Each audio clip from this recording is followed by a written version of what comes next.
నమస్కారం. Welcome to my channel. ఈ వీడియోలో ఏపీ ప్రభుత్వ ఉద్యోగ మరియు పెన్షనర్ల యొక్క జీతాలు అలాగే పెండింగ్ బకాయిల గురించి ఏపీ ఎంప్లాయీస్ అధ్యక్షుడు వెంకట్రామరెడ్డి గారు కీలక వ్యాఖ్యలు.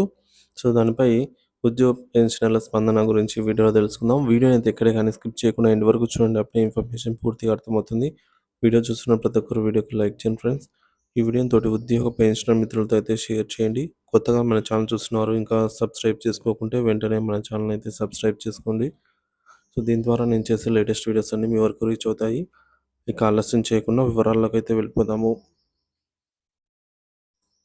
ఏపీ గవర్నమెంట్ ఎంప్లాయీస్ ఫెడరేషన్ అధ్యక్షుడు వెంకట్రామరెడ్డి అండి, ఉద్యోగులను ఎవరైనా ఇబ్బందులు పెడితే వారి పేర్లు రాసి పెట్టుకోవాలని, అలాంటి వారు భవిష్యత్తులో తగిన మూల్యం చెల్లించుకుంటారని ఆంధ్రప్రదేశ్ గవర్నమెంట్ ఎంప్లాయీస్ ఫెడరేషన్ అధ్యక్షుడు కాకర్ల వెంకట్రామరెడ్డి పేర్కొన్నారు. తాడేపల్లి ఫెడరేషన్ రాష్ట్ర కార్యవర్గ సమావేశంలో ఆదివారం అయితే సమావేశాన్ని నిర్వహించారు.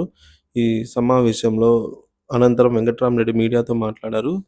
సమీక్ష సమావేశాల్లో దిగువ స్థాయి అధికారులను పై అధికారులు తిడుతున్నారని, తెదేపా కార్యకర్తలు వస్తే టీ ఇచ్చి గౌరవంగా కూర్చోబెట్టి పనిచేసి పంపాలని, లేకుంటే మీ సంగతి చూస్తామని మంత్రులను ఈ విధంగా హెచ్చరించారని అయితే చెప్పారనమాట. గ్రామ వార్డు సచివాలయ ఉద్యోగులతో తెల్లవారుజామున చీకట్లో ప్రజల ఇళ్లకు వాళ్ళు వెళ్ళి వారి తలుపులు తట్టి నిద్ర లేపి పెన్షన్లు పంపిణీ చేయిస్తున్నారు. ఇంతకంటే ఘోరం మరొకటి లేదు. ఉద్యోగులకు అనుకూలమైన పని వాతావరణం అంటే ఇదేనా? ఉద్యోగి స్థానికంగా కాకుండా వేరే ఊర్లో ఉంటే ఎన్ని గంటలకు నిద్ర లేచి రావాలి అని చెప్పి ఈ విధంగా అయితే అన్నారనమాట. అలాగే ఆయన పెండింగ్లో ఉన్న డిఏల్లో కనీసం ఒకటన్నా ఇవ్వాలని కోరారు సంక్రాంతి పండుగ కానుకగా.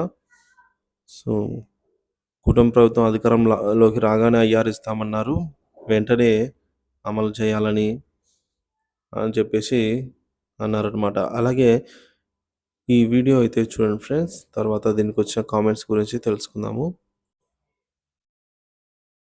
ఫస్ట్కి జీతాలు ఇస్తామని చెప్పారు. మీ అందరికీ తెలుసు ఫస్ట్కి జీతాలు ఎట్లా వస్తున్నాయో. ఇప్పుడు ఈ రోజుకి కూడా, ఈరోజు ఎన్నో తారీఖు, 5వ తారీఖు జీతాలు ఇస్తామని చెప్పారు.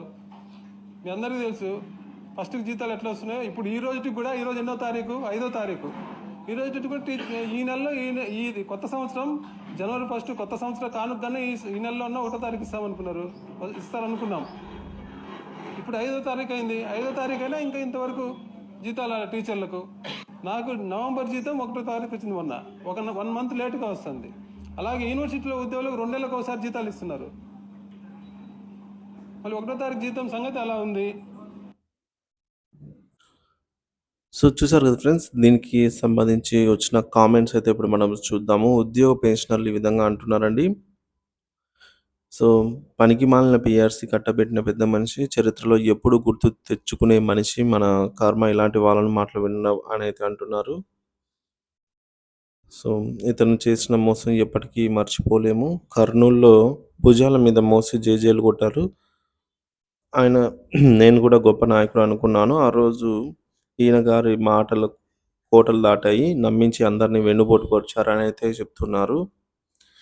మరి రివర్స్ పిఆర్సీ ఇస్తే అడగలేదు, పెండింగ్ బకాయిలు ఇవ్వకుంటే అడగలేదు, ఐఆర్ ఇవ్వకపోయినా అడగలేదు, వాళ్ళ ప్రభుత్వంలో టీచర్లకు అన్యాయాలు జరుగుతున్నా తెలిసి అడగలేదు, జీతాలు 20వ తేదీ పడుతున్నా అడగలేదు, ఇప్పుడు వచ్చి ప్రశ్నిస్తున్నాడు. పాపం మీలాంటి వాళ్ళ వల్ల ప్రభుత్వ ఉద్యోగులు నాశనం అయ్యారు. రెడ్డి గారు, మీరు మా ఉద్యోగుల తరపున ఎప్పుడు ఏమీ మాట్లాడవద్దు అని అయితే కొందరు అభిప్రాయపడుతున్నారు. వీళ్ళు ఇస్తా అన్నారు కదా, అయినా మనకు రావాల్సినవి అడగడం మానేసి మళ్ళీ ఆ ప్రభుత్వం ఈ ప్రభుత్వం ఎందుకు, ఎవరు ఉంటే మనకు ఎందుకు, మనకు రావాల్సిన సంగతి చూడండి, ప్రభుత్వాల మీద నిందలు ఎందుకు వేయడము అంటున్నారు. మరికొందరు కరెక్ట్ సార్, మన డిఏలు వాటి బకాయిలు, ఐఆర్ మరియు వాటి బకాయిలు, పిఆర్సి వాటి బకాయిలు కూడా రావాలి, ప్రభుత్వం వెంటనే ఇవ్వడానికి అన్ని చర్యలు చేపట్టాలి అని అయితే కొందరు చెప్తున్నారు. దీనిపై మీ అభిప్రాయాన్ని కామెంట్ ద్వారా తెలియజేయండి ఫ్రెండ్స్.